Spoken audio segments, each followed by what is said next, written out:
In this lesson, I'll show you two examples on how to use the ratio test to determine convergence of a power series. To start, an infinite series of the form shown here, in which the c's are constants and x is a variable, is called a power series in X. The question reads, use the ratio test to determine the interval of convergence of each power series. We'll start with part A.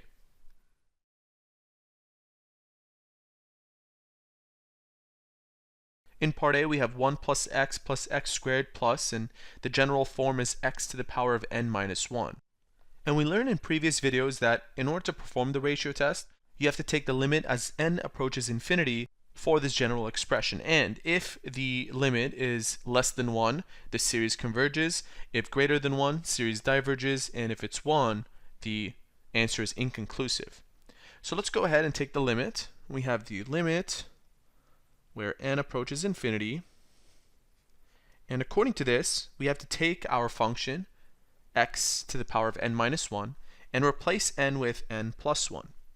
So we have x to the power of n plus 1 minus 1.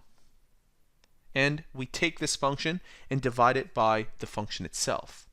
So I'll divide this by x to the power of what it was originally, n minus 1. If we do that, we have to take the reciprocal of this, technically a fraction, where we end up with x to the power of n, because plus 1 minus 1 is 0, times 1 over x to the power of n minus 1. Using what we know about the exponential laws, the quotient rule specifically, we're told that if we have the same base, we can subtract the exponents. So n minus this expression, n minus 1.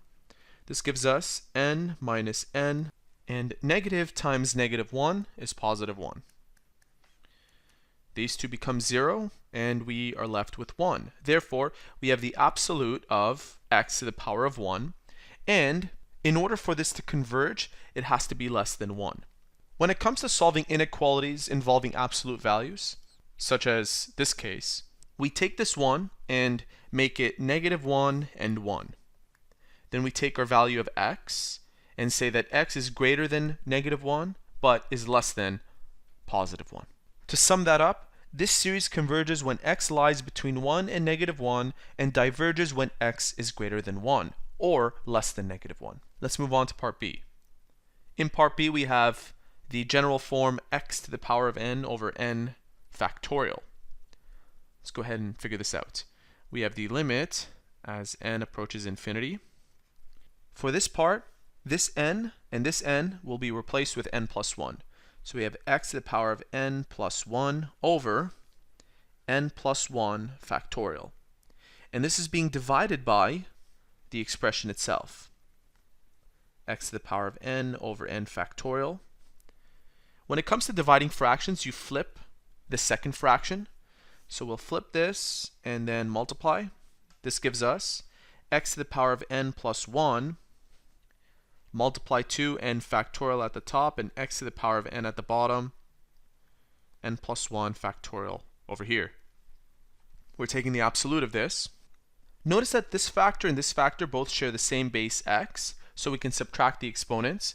This subtracted by this, n plus 1 minus n, is equal to x to the power of 1. And n plus 1 factorial is the same thing as saying n plus 1 times n factorial. So this will cancel out with this, leaving us with, at the bottom, n plus 1. And now we will take the limit of the following expression. If I substitute now infinity into n, I'll end up with x over a very large number, which equals to 0. Therefore, this series converges for all x values. And so there you have it. That is how to use the ratio test to determine convergence of a power series.